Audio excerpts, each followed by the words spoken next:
और जैसे ही बाबा साहब ने अपने बेटे राज रतन को गोद में उठाया, राज रतन ने बाबा साहब की गोद में ही दम तोड़ दिया।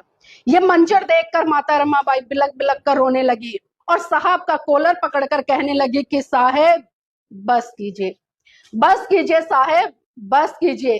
आपकी समाज सेवा के भूत ने एक एक करके मेरा पूरा परिवार उजाड़ दिया, साहेब बस कीजिए। तो बाबा साहब कहते कि रमा, रमा चुप हो जा। रमा तू तो रो भी सकती है, लेकिन मेरी तो आंखों के आंसू ही सूख चुके हैं, क्योंकि प्रतिदिन मैं अपने समाज के हजारों बच्चों को मरते हुए देखता हूँ। रमा चुप हो जा।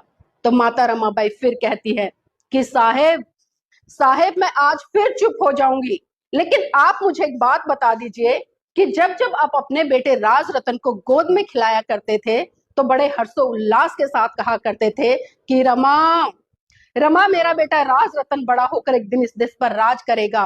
तो साहेब आज राज रतन तो इस दुनिया में रहा नहीं, अब मुझे ये बता दीजिए कि बड़ा होकर अब इस देश पर राज कौन करेगा।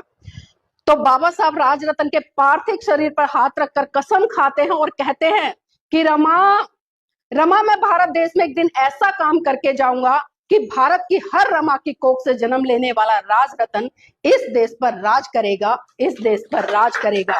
और वो राज परम पूज्य बाबा साहब हमें संविधान के अंदर